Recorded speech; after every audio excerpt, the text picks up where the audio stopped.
स्वागत है आप सभी का अपने चैनल द एग्ज़ाम तक पे। फ्रेंड, आज के इस वीडियो में हम लोग बिहार पुलिस के प्रैक्टिस सेट जो कि री एग्ज़ाम होने वाले अगस्त महीने में, इसके लिए प्लेटफॉर्म का वॉल्यूम 2 का प्रैक्टिस सेट स्टार्ट हो गया है। आज का प्रैक्टिस सेट नंबर 7 है। इससे पहले जो है हम ऑलरेडी जो है प्रैक्टिस सेट नंबर 1 से 6 तक कवर करा दिए हैं। अगर आप लोग नहीं देखें तो चैनल की प्लेलिस्ट या फिर इस वीडियो के डिस्क्रिप्शन में उसका लिंक दे दिया जाएगा, वहाँ से जो है आप लोग प्रैक्टिस सेट नंबर 1 से 6 तक देख सकते हैं। आज जो है प्रैक्टिस सेट नंबर 7 का डिटेल के साथ जो है कवर कराने वाले हैं, तो आप लोग वीडियो में शुरू से अंत तक जरूर बने रहेगा। और चैनल पर अभी तक नहीं जुड़े हैं तो चैनल को सब्सक्राइब कर लेंगे, साथ ही जो है बेल आइकन को भी प्रेस कर लीजिएगा। तो चलिए फ्रेंड, आज के वीडियो को स्टार्ट करते हैं। आज का पहला प्रश्न है कि एक बिंदु प्रकाश स्रोत से एक समानांतर किरण पुंज उत्पन्न करने के लिए जो है इनमें से किस प्रकाशीय उपकरण का प्रयोग किया जाता है। इसमें जो है उत्तल लेंस और अपतल दर्पण का प्रयोग किया जाता है। इसका right answer option number C हो जाएगा, 1 और 3 दोनों। फ्रेंड, मैं आप लोगों को बता दूं, आप लोग जो है साथ ही साथ में सभी क्वेश्चन का आंसर देते जाइएगा जिस भी क्वेश्चन का आंसर पता हो। अगला प्रश्न है प्रश्न नंबर 2 कि 3 सेंटीमीटर आकार वाली एक वस्तु को एक 18 सेंटीमीटर फोकस दूरी वाले अपतल दर्पण के सामने जो है 54 सेंटीमीटर की दूरी पर रखा जाता है, तो निर्मित प्रतिबिंब कैसा होगा और इसकी ऊंचाई कितनी होगी। इसका प्रतिबिंब जो है ये प्रतिबिंब इसका उल्टा होगा और 1.5 सेंटीमीटर जो है इसकी हाइट होगी। अगला प्रश्न है कि प्रतिरोध का एसआई मात्रक किसके बराबर होता है। प्रतिरोध के एसआई मात्रक की बात करें तो प्रतिरोध का एसआई मात्रक जो होता है ये वोल्ट प्रति एम्पियर होता है, तो ऑप्शन नंबर डी इसका राइट आंसर हो जाएगा, वोल्ट प्रति एम्पियर। अगला प्रश्न है कि परमाणु क्रमांक 10, 18, 36 और 54 वाले तत्व हैं। 10, 18, 36 और 54 वाले तत्व जो हैं ये अक्रिय गैस हैं। अक्रिय गैस ऑप्शन नंबर 20 का राइट आंसर हो जाएगा। अक्रिय गैस के अंतर्गत जो है helium, neon, argon, krypton, xenon, radon ये सभी जो है अक्रिय गैस के अंतर्गत आते हैं। हीलियम जो है ब्रह्मांड में दूसरा सर्वाधिक पाया जाने वाला तत्व है। सर्वाधिक यौगिक बनाने वाला अक्रिय गैस जो कि जेनॉन है। तो ये सारे पॉइंट को आप लोग याद रखिएगा।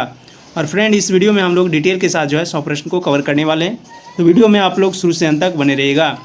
अगला प्रश्न है कि CH3, CH2, CH3 इसका जो है IUPAC नाम क्या है। हर प्रश्न में, हर सेट में जो है IUPAC नाम पूछ रहा है, तो आप लोग सभी का IUPAC नाम जरूर याद करके जाइएगा। CH3, CH2, CH3 ये जो है अगर हम लोग यहाँ पे बात करें तो ये जो है प्रोपेन का IUPAC नाम है। प्रोपेन ऑप्शन नंबर 20 का राइट आंसर हो जाएगा। CH4 मीथेन कार्बन का यौगिक है और CH3, CH2, CH2, CH3 ये जो है ब्यूटेन का सूत्र है। ये सारे पॉइंट को आप लोग याद रखिएगा। अगला प्रश्न है कि choose the correct adverb. English का क्वेश्चन है, इसमें एडवर्ब को चूज करना है। ये जो है फास्ट जो है ये एडवर्ब है, तो ऑप्शन नंबर ए इसका राइट आंसर हो जाएगा। बाकी सभी जो है स्लो, रैपिड और स्लाइड ये सभी जो है एडजेक्टिव है, लेकिन फास्ट जो है एडवर्ब है। अगला है choose the conjunction in the जो है ऑप्शन में कंजंक्शन चूज करना है। इसका राइट आंसर जो है अनलेस हो जाएगा। अनलेस ऑप्शन नंबर ए इसका राइट आंसर हो जाएगा। अगला प्रश्न है जाति की भाववाचक संज्ञा होगी। जाति की बात करें तो जाति की भाववाचक संज्ञा जो है ये जातीयता हो जाएगी। जातीयता ऑप्शन नंबर डी इसका राइट आंसर हो जाएगा। भाववाचक संज्ञा की बात करें तो जिन शब्दों में किसी प्राणी का पदार्थ के गुण, भाव, स्वभाव ये सभी का पता चलता है, इससे जो है भाववाचक संज्ञा कहते हैं। अगला निम्न में से समूहवाचक संज्ञा क्या है। समूहवाचक संज्ञा की बात करा तो समूहवाचक संज्ञा जो है इसमें सेना हो जाएगा समूहवाचक संज्ञा, तो ऑप्शन नंबर डी इसका राइट आंसर हो जाएगा। अगला प्रश्न है वह धीरे धीरे बोलता है, इसमें अवयव है। इसमें बात करें अवयव की बात करें तो ये जो अवयव है ये हो जाएगा धीरे धीरे, ऑप्शन नंबर डी इसका राइट आंसर हो जाएगा।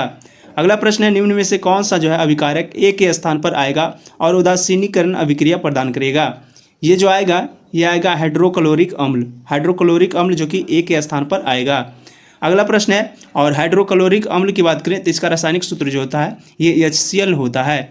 अगला प्रश्न है वर्तमान में खाली स्थान तत्व ज्ञात हैं और इनमें से जो है प्राकृतिक रूप में पाए जाते हैं। वर्तमान की बात करें, वर्तमान में जो है टोटल 118 तत्व ज्ञात हैं, उसमें से जो है 94 प्राकृतिक रूप में पाए जाते हैं। इसका राइट आंसर जो है ऑप्शन नंबर बी हो जाएगा। 118 तत्व अभी वर्तमान में जो है ज्ञात हैं और 94 जो है प्राकृतिक रूप में पाए जाते हैं। तत्व पदार्थ का शुद्धतम रूप होता है और धातु जो है आधुनिक आवर्त सारणी के बाएं भाग में स्थित होते हैं। अधातु जो कि आवर्त सारणी के दाएं भाग में स्थित होते हैं और अधातु तत्वों की संख्या जो है ये 22 है। उपधातु की संख्या जो है ये 7 है। तो ये सारे पॉइंट को आप लोग याद रखिएगा। अगला प्रश्न है कि एक अवतल लेंस के मुख्य अक्ष के समानांतर जो है स्थित वस्तु से निर्गत प्रकाश की किरण अपवर्तन के बाद जो है लेंस की तरफ किस बिंदु पर और जो है प्रतीत होगी, झुकती हुई प्रतीत होगी। ये जो प्रतीत होगी ये प्रतीत होगी किधर, तो ये जो है ऑप्टिक केंद्र और फोकस के बीच स्थित बिंदु पर होगी। ऑप्शन नंबर बी इसका इसका जो है ये मुख्य फोकस पर जो है प्रतीत होगी। तो ऑप्शन नंबर सी इसका राइट आंसर हो जाएगा। फ्रेंड 13 नंबर क्वेश्चन छूट गया था। 13 नंबर क्वेश्चन है कि खालिस्तान के पौधे की पत्तियों में जो है मेथनोइक अम्ल पाए जाते हैं। ये जो मेथनोइक अम्ल पाए जाते हैं ये बिच्छू बुट्टी में पाया जाता है। बिच्छू बुट्टी ऑप्शन नंबर डी इसका राइट आंसर हो जाएगा। इमली में टार्टरिक अम्ल पाए जाते हैं। संतरे में जो है साइट्रिक अम्ल पाए जाते हैं। तो आप लोग सभी का जो है पाए जाने वाला अम्ल जो है याद कर लीजिएगा। अगला प्रश्न है कि कुछ मशीनों में स्नेक के रूप में जो है तेल का उपयोग करना उचित नहीं होता है। ऐसा इसलिए होता है क्योंकि कभी कभी मशीनें में जो है कुछ हिस्सों में तेल के रिसाव हो जाता है, जिससे जो है कार्य प्रणाली में अवांछनीय बाधा उत्पन्न हो जाती है। अगला प्रश्न है आधुनिक आवर्त सारणी में पहला धातु तत्व क्या है। आधुनिक आवर्त सारणी की बात करें, इसमें जो पहला धातु तत्व जो है ये लिथियम है। लिथियम Li, इसका जो है Li हो जाएगा ऑप्शन नंबर ए। लिथियम सबसे हल्का धात्विक तत्व है। यह जो है सबसे प्रबल उपचायक होता है।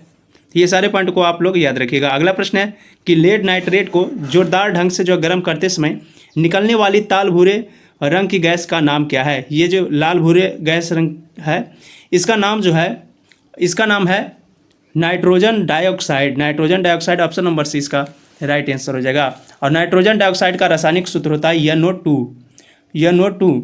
नाइट्रोजन पैराऑक्साइड का होता है सूत्र N2SO5 और नाइट्रिक ऑक्साइड का सूत्र होता है NO। ये सारे पॉइंट को आप लोग याद रखिएगा। अगला है कि कैंसर है। कैंसर की बात करें तो कैंसर जो है ये अनियंत्रित समसूत्री विभाजन है। ऑप्शन नंबर ए इसका राइट आंसर हो जाएगा। कैंसर जो कि ओंकोजीन के कारण होता है और कैंसर का अध्ययन जो है ओंकोलॉजी कहलाता है।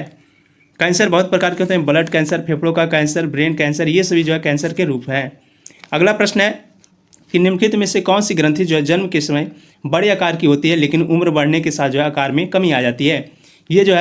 ये है थाइमस ग्रंथि। ऑप्शन नंबर सी इसका राइट आंसर हो जाएगा। अगला प्रश्न है एंजाइम होमोजैटिस एसिड जो है ये ऑक्सीडेट की कमी से किस बीमारी का रोग होता है। ये रोग होता है एल्काप्टोन्यूरिया में। ऑप्शन नंबर सी इसका राइट आंसर हो जाएगा। अगला प्रश्न है यकृत रोग हेपेटाइटिस बी का कारण है। ये जो कारक है हेपेटाइटिस बी का ये कारक है HBV वायरस का। तो ऑप्शन नंबर ए इसका राइट आंसर हो जाएगा। यकृत रोग जो कि हेपेटाइटिस बी का कारक HBV वायरस है। अगला प्रश्न है कि कौन सा हार्मोन नहीं है। हार्मोन की बात करें तो इंसुलिन हार्मोन है, एड्रेनलिन हार्मोन है, थायरॉक्सिन, ये सभी जो है हार्मोन है। परंतु हीमोग्लोबिन जो है ये हार्मोन नहीं है। हीमोग्लोबिन जो कि हिमैटिन नामक लौह इसमें पाया जाता है और रक्त में हीमोग्लोबिन की मात्रा कम होने पर जो है एनीमिया नामक रोग हो जाती है। ये सारे पॉइंट को आप लोग याद रखिएगा। इंसुलिन जो है हार्मोन की कमी से मधुमेह रोग होता है। अगला प्रश्न है कि इमल्सीकृत वसा का पाचन होता है। इमल्सीकृत वसा की बात करें तो इसका पाचन जो है ये लाइपेज में होता है। लाइपेज ऑप्शन नंबर ए इसका राइट आंसर हो जाएगा। अगला प्रश्न है निम्नलिखित में से कौन सा जो है व्यावसायिक श्वसन विकार का उदाहरण है। व्यावसायिक श्वसन विकार के उदाहरण की बात करें तो ये जो है सिलिकाम्यता जो है ये व्यावसायिक श्वसन विकार का उदाहरण है। तो ऑप्शन नंबर 20 का राइट आंसर हो जाएगा। कोयले के धूलकण जो कि एंथ्रोकोसिस का उदाहरण है और सिलिका जो कि सिलिकोसिस का उदाहरण है। तो ये सारे पॉइंट को आप लोग याद रखिएगा। अगला है कि फीमर तथा टिबिया फिबुला जो है इस किसके बीच की संधि होती है। ये जो होती है संधि ये कब्जा संधि के बीच होती है। कब्जा संधि ऑप्शन नंबर है इसका राइट आंसर हो जाएगा। अगला प्रश्न है कि भ्रूण अनुपस्थित होता है। भ्रूण की बात करें तो भ्रूण जो है ये शैवालों में अनुपस्थित होता है। शैवाल ऑप्शन नंबर है इसका राइट आंसर हो जाएगा। अगला प्रश्न है क्रेब्स चक्र है। क्रेब्स चक्र की बात करें तो क्रेब्स चक्र जो है ये अपचय व उपचय दोनों होता है। तो ऑप्शन नंबर सी इसका राइट आंसर हो जाएगा। माइटोकॉन्ड्रिया में क्रेब्स चक्र द्वारा जो है ऊर्जा उत्पन्न होता है। यह जो है ऊर्जा ATP के रूप में उत्पन्न होता है। ATP को जो है एड्रोनोसिन ट्राइफॉस्फेट भी कहा जाता है और ये जो है इमरजेंसी करेंसी भी कहते हैं इसे। अगला प्रश्न है प्रश्न नंबर 28। निम्नलिखित में से कौन सा जो है वायु प्रदूषण का एक प्राकृतिक स्रोत है। वायु प्रदूषण का एक प्राकृतिक स्रोत जो कि ज्वालामुखीय विस्फोट है। ऑप्शन ए इसका राइट आंसर हो जाएगा। अगला प्रश्न निम्न में से कौन सा विकल्प जो है संतुलित आहार का एक उदाहरण है। संतुलित आहार की बात करें, इसका उदाहरण जो है ये रोटी, दाल और सब्जी है। ऑप्शन सी इसका राइट आंसर हो जाएगा। भोजन के मुख्य रूप में जो है 6 घटक होते हैं। कार्बोहाइड्रेट, प्रोटीन, विटामिन, वसा, खनिज लवण एवं जो है जल होते हैं। ये सारे पॉइंट को आप लोग याद रखिएगा। अगला प्रश्न है मैथ का प्रश्न है। अगला प्रश्न है प्रश्न नंबर 30। एक्स एक धनात्मक संख्या है, उसमें जो एक्स पर पावर 65 माइनस एक्स का इनमें से किसके हमेशा जो है विभाज्य होगा। मैं इसका राइट आंसर जो है 6 बताता हूँ। इसका राइट आंसर 6 आएगा। आप लोग जो है कॉपी पे बना लीजिएगा। मैथ का आज सारे प्रश्न का मैं आंसर बता दूंगा, आप लोग खुद से कर लीजिएगा। अगला प्रश्न है cos square 3 degree plus cos square 4 degree plus cos square 5 degree plus cos square 87 degree का मान ज्ञात करें। इसका जो राइट आंसर है वो 85/2 हो जाएगा। अगला प्रश्न है कि दिए गए समीकरण x का मान ज्ञात करना है।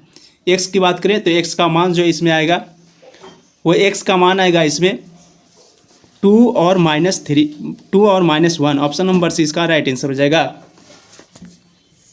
अगला प्रश्न है मैथ का ये है 4 वर्ष पहले राम और श्याम की आयु का अनुपात जो है 13:9 था। अब से 8 वर्ष बाद उनकी आयु का अनुपात 4:3 होगा। तो उनकी जो है आयु के अंतर ज्ञात करना है। इसका राइट आंसर जो है इसका राइट आंसर 16 हो जाएगा। दोनों का अंतर 16 हो जाएगा। अगला प्रश्न है यदि छूट और प्रतिशत लाभ दोनों जो है 20% है तो अंकित मूल्य क्रय मूल्य से कितना प्रतिशत अधिक होगा। ये जो अधिक होगा ये होगा 50%। आप लोग कॉपी पे बना लीजिएगा। अगला प्रश्न है कि भारत में मृदा विस्तार की सही अवरोही क्रम क्या है। मृदा विस्तार के भारत की बात करें तो इसमें जो सही अवरोही क्रम ये है जलोढ़ मिट्टी, लाल मिट्टी, काली मिट्टी, लेटेराइट मिट्टी। ऑप्शन नंबर 20 का राइट आंसर हो जाएगा। जलोढ़ मृदा जो कि उत्तरी मैदान एवं नदी घाटियों के विस्तृत भागों में जो है पाई जाती है और जलोढ़ मृदा में जो है पोटास और चूना का प्रचुर मात्रा पाया जाता है। लाल मिट्टी में नाइट्रोजन, फास्फोरस, ह्यूमस की कमी होती है। लाल मिट्टी मुख्यतः जो है तमिलनाडु, कर्नाटक, दक्षिण पूर्वी महाराष्ट्र, उड़ीसा ये सभी राज्यों में जो है पाए जाते हैं। काली मिट्टी जो कि मेरुदंड, गहरी और अपारगम्य होती है, इसमें जो है लंबाई की अवधि तक नमी नहीं बनती है। अगला लेटेराइट मृदा जो कि उच्च तापमान और भारी वर्षा युक्त क्षेत्रों में जो है विकसित होती है। अगला प्रश्न है कि पहली बार पाकिस्तान शब्द का प्रयोग किसने किया। पहली बार पाकिस्तान शब्द का प्रयोग जो है ये चौधरी रहमत अली के द्वारा किया गया था। तो ऑप्शन नंबर डी इसका राइट आंसर हो जाएगा। और पाकिस्तान शब्द का प्रयोग सबसे पहले जो 1933 में किया गया था, जिसका अर्थ है पवित्र देश। अगला प्रश्न है कि भूटान की आधिकारिक भाषा क्या है। भूटान की बात करें, भूटान का आधिकारिक भाषा जो है ये है जोंगखा। ऑप्शन नंबर ए इसका राइट आंसर हो जाएगा। अगला प्रश्न है जीवन की भौतिक गुणवत्ता सूचकांक इसके लिए जो है किसके द्वारा जो है ये विकसित किया गया है। ये जो विकसित किया गया है Morris D Morris. Option number A इसका राइट आंसर हो जाएगा मॉरिस डी मॉरिस। अगला प्रश्न है कि निम्नलिखित में से किस देश के थल सीमा जो भारत के साथ जुड़ा हुआ नहीं है। भारत के साथ जुड़ा हुआ जो थल सीमा है, ये जो सीमा है ये भूटान की है, नेपाल की है, पाकिस्तान की है, परंतु श्रीलंका की जो सीमा है ये थल के साथ जुड़ी हुई नहीं है। श्रीलंका भारत के दक्षिण में स्थित एक द्वीपीय देश है। विश्व मानचित्र पर जो है श्रीलंका नारियल की भांति दिखाई पड़ता है। श्रीलंका भारत के साथ जो जलीय सीमा साझा करती है। श्रीलंका की राजधानी जो कि श्री जयवर्धनेपुरम है। और भूटान के साथ जो है भारत के 4 राज्य अरुणाचल प्रदेश, पश्चिम बंगाल, सिक्किम एवं असम सीमा साझा करती है। नेपाल के साथ 5 राज्य उत्तराखंड, उत्तर प्रदेश, बिहार, पश्चिम बंगाल एवं सिक्किम, ये 5 राज्य जो है साझा करती है सीमा। अगला प्रश्न है कि भारत के कितने राज्यों की सीमाएं जो है बांग्लादेश से जुड़ी हुई है। बांग्लादेश की बात करें तो बांग्लादेश से जो है 5 राज्य जुड़ी हुई है। 5 ऑप्शन नंबर डी इसका राइट आंसर हो जाएगा।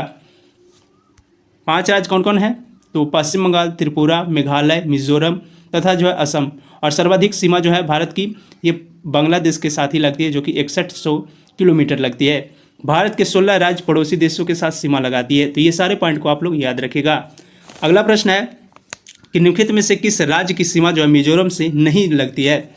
मिजोरम की बात करें, मिजोरम से जो सीमा नहीं लगती है ये मेघालय की नहीं लगती है। मेघालय ऑप्शन नंबर डी इसका राइट आंसर हो जाएगा। मिजोरम राज्य की सीमा जो है पूर्व और उत्तर दक्षिण में म्यांमार, पश्चिम में बांग्लादेश, उत्तर में मणिपुर, असम और त्रिपुरा राज्यों से घिरा हुआ है। मिजोरम जो है राज्य ये 11 जिले हैं इसमें। मिजोरम राज्य का राजकीय पशु जो कि पहाड़ी हिलॉक गिब्बन है। ये सारे पॉइंट को आप लोग याद रखिएगा। और सर्वाधिक राज्यों की सीमा जो है ये उत्तर प्रदेश की लगती है। काबिल लामजाओ जो कि राष्ट्रीय उद्यान है ये मणिपुर में स्थित है। अगला है कि गांधी जी को चंपारण समस्याओं के बारे में किस शहर में सूचित किया गया था और उस जगह जो है उस दौरान करने के लिए आमंत्रित किया था। ये जो आमंत्रित किए थे ये लखनऊ में जो है सूचित किया गया था। तो लखनऊ ऑप्शन नंबर इसका राइट आंसर हो जाएगा। अप्रैल 1917 में बिहार में स्थित चंपारण जिले में किसानों पर जो है किए जा रहे अत्याचारों के खिलाफ ये जो है आंदोलन चलाया गया था। अगला प्रश्न है कि पाइका नृत्य इनमें से जो है किस भारतीय राज्य से संबंधित है। पाइका पाइका की बात करें तो पाइका नृत्य जो है, पाइका नृत्य ये उड़ीसा से संबंधित है। उड़ीसा ऑप्शन नंबर है इसका राइट आंसर जगह। गुजरात में गरबा, टिप्पानी और भवई नृत्य होता है। मिजोरम में पाखुपिला, चेरोकान, ये सभी जो है मिजोरम राज्य की प्रमुख लोक नृत्य है। और पश्चिम बंगाल की जात्रा, बाउल, मरसिया, झारखंड की सरहुल, जट जटिन, कर्मा, पंजाब की भांगड़ा, गिद्धा, ये सभी जो है पंजाब के लोक नृत्य हैं। बिहार राज्य के प्रमुख लोक नृत्य की बात करें तो ये जो है गोदना है। यामिनी कृष्णमूर्ति, सोनल मानसिंह और ये सभी जो भारतनाट्यम नृत्य से संबंधित कलाकार हैं। अगला प्रश्न है कि प्रसिद्ध पुस्तक जो कि a better India, a better world, ये जो इनके लेखक कौन हैं। इनके लेखक जो है ये NR नारायण मूर्ति हैं। ऑप्शन नंबर सी इसका राइट आंसर हो जाएगा NR नारायण मूर्ति। अगला प्रश्न है कि निम्नलिखित में से शासकों में से किस एक के समय जो है उपनिषदों को फारसी में रूपांतरित किया गया था। ये जो फारसी में रूपांतरित किया गया था ये शाहजहाँ के समय किया गया था। शाहजहाँ ऑप्शन नंबर है इसका राइट आंसर हो जाएगा। शाहजहाँ के काल में दारा शिकोह ने उपनिषद को जो है अनुवाद शीर्ष ए अकबर नाम से जो है फारसी में किया था। मुगल सम्राट अकबर ने अनुवाद विभाग की जो है स्थापना की थी। तो ये सारे पॉइंट आप लोग याद रखिएगा। अगला प्रश्न है कि निम्न में से कौन सा जो है सुमिलित नहीं है। बाबर जो है खानवा का युद्ध की बात करें तो ये जो है बाबर के द्वारा लड़ा गया था। अकबर जो है हल्दी घाटी का युद्ध में अकबर लड़ा था। और हुमायूं की बात करें, हुमायूं जो है ये चौसा का युद्ध लड़ा था। जहांगीर की बात करें तो ये जो है बल्ख का युद्ध नहीं लड़ा था। तो ऑप्शन नंबर डी इसका राइट आंसर हो जाएगा। बल्ख का युद्ध की बात करें ये जो है शाहजहाँ के शासनकाल में हुआ था, जो कि ये 1646 ईस्वी में हुआ था। अशोक के समय जो है बड़ा प्रधान शिलालेख कौन है। अशोक के समय का बड़ा प्रधान शिलालेख जो कि 13वां शिलालेख है। 13वां ऑप्शन नंबर डी इसका राइट आंसर हो जाएगा। इसमें जो है अशोक के कलिंग विजय का वर्णन मिलता है। यह युद्ध जो है 261 ईसा पूर्व में लड़ा गया था। अगला प्रश्न है सुएज नहर के दोनों सिरों पर स्थित पतन युग है। ये जो पतन युग है ये जो है ये सुएज नहर के उत्तरी प्रवेश द्वार पर पोर्ट सईद और दक्षिणी प्रवेश द्वार पर पोर्ट सुएज है। तो ऑप्शन नंबर डी इसका राइट आंसर हो जाएगा। उपर्युक्त में से कोई भी नहीं। अगला किन दो पर्वत श्रेणियों के मध्य जो है कश्मीर घाटी स्थित है। कश्मीर घाटी की बात करें तो कश्मीर घाटी जो है ये बृहद हिमालय व पीर पंजाल के बीच स्थित है। ऑप्शन नंबर सी इसका राइट आंसर हो जाएगा। और इसकी औसत ऊंचाई जो है 1600 मीटर है। अगला प्रश्न है शून्य आधार बजट की अवधारणा दी। शून्य आधार बजट की अवधारणा की बात करें ये जो है पीटर ए पायर के द्वारा दिया गया है। अगला प्रश्न है भारत में विदेशी मुद्रा कोषों का संरक्षण कौन करता है। भारत में विदेशी मुद्रा संरक्षण का कोषों का जो है संरक्षण ये जो है ये RBI के द्वारा किया जाता है। RBI यानी भारतीय रिजर्व बैंक ऑफ इंडिया। अगला प्रश्न है कि दोस्त मोहम्मद खान के खिलाफ जो है 1838 ईस्वी में त्रिपक्षीय संधि किस किस के हस्ताक्षर किए गए हैं। इसमें जो हस्ताक्षर किए गए हैं ये लॉर्ड ऑकलैंड, महाराणा रंजीत सिंह और शाह शुजा। तो ऑप्शन नंबर डी इसका राइट आंसर हो जाएगा। अगला प्रश्न है 1917 में महात्मा गांधी ने दमनकारी बगान व्यवस्था के खिलाफ जो है किसानों को संघर्ष के लिए प्रेरित करने के लिए जो है कहाँ का दौरा किया था। ये जो दौरा किया था चंपारण ऑप्शन नंबर सी इसका राइट आंसर हो जाएगा। और अप्रैल 1917 में भारत में सर्वप्रथम गांधी जी ने चंपारण सत्याग्रह का सफल नेतृत्व किया था। चौरी चौरा कांड 5 फरवरी 1922 को घटित हुआ था। 1916 के कांग्रेस लखनऊ अधिवेशन में जो है राजकुमार शुक्ल ने चंपारण के नील किसानों की समस्या को लेकर जो गांधी जी से चंपारण में अनुरोध की थे आने के लिए। और दांडी यात्रा जो कि 12 मार्च 1930 को साबरमती आश्रम से प्रारंभ हुआ था। तो ये सारे पॉइंट को आप लोग याद रखिएगा। अगला है स्वतंत्रता संग्राम के दौरान हुई घटनाओं को कालानुक्रम रूप से जो है व्यवस्थित करना है। यहाँ पे जलियांवाला बाग हत्याकांड जो कि 1919 में हुआ था। 1919 भारत छोड़ो आंदोलन की बात करें तो भारत छोड़ो आंदोलन जो हुआ था ये 1942 में हुआ था। और बात करें यहाँ पे असहयोग आंदोलन की तो असहयोग आंदोलन जो है ये 1920 से 22 में हुआ था।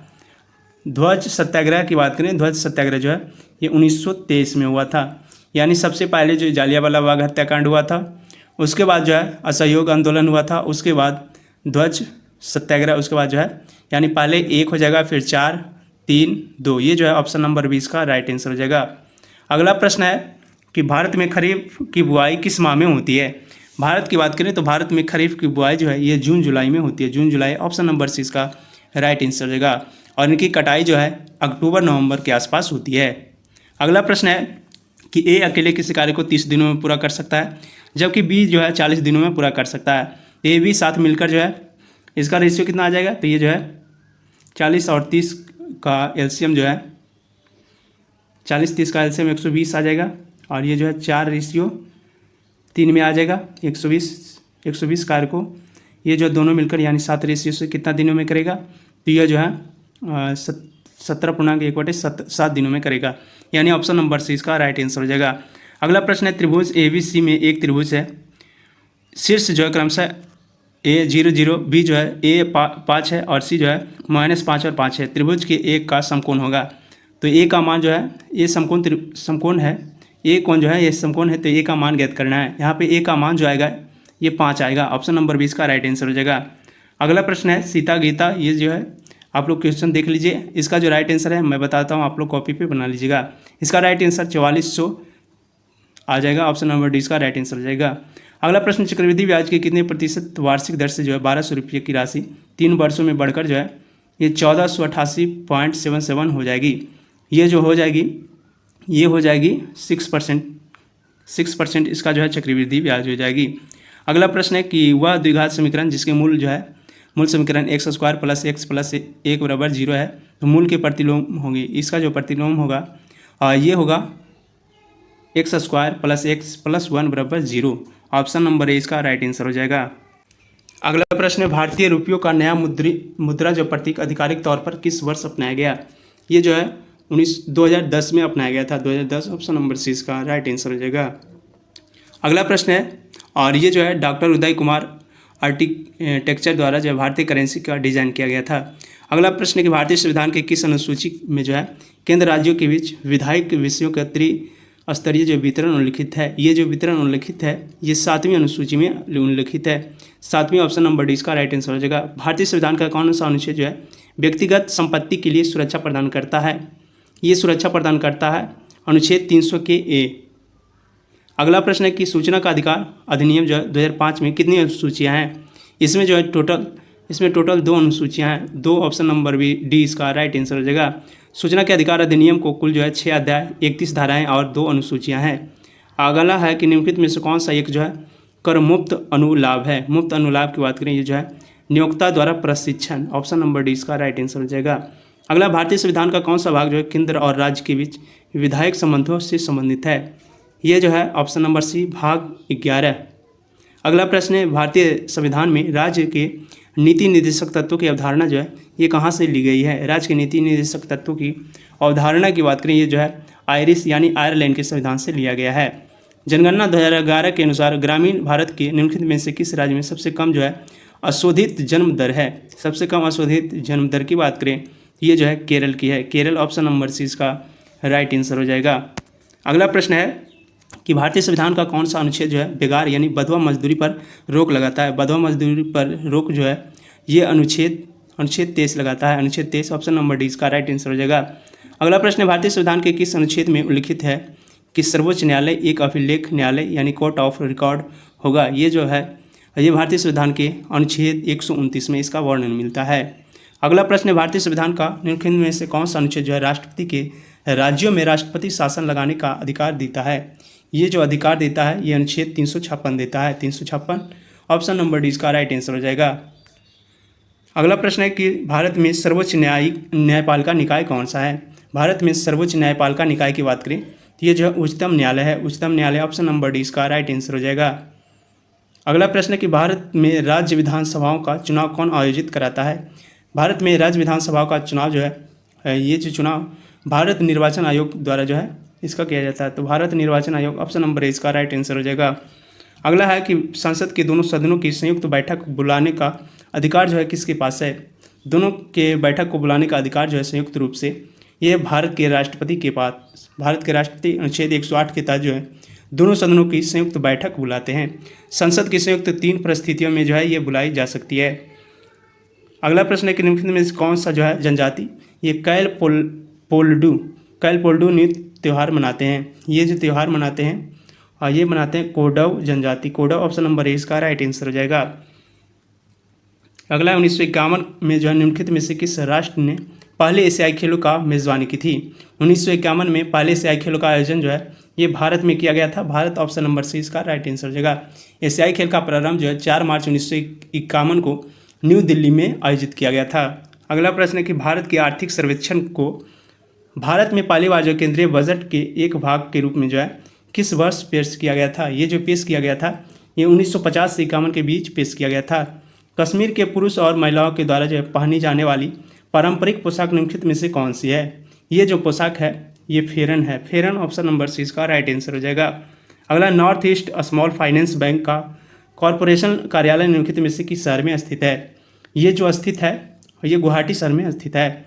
North east small finance bank का कॉरपोरेशन कार्यालय जो है ये गुवाहाटी में स्थित है।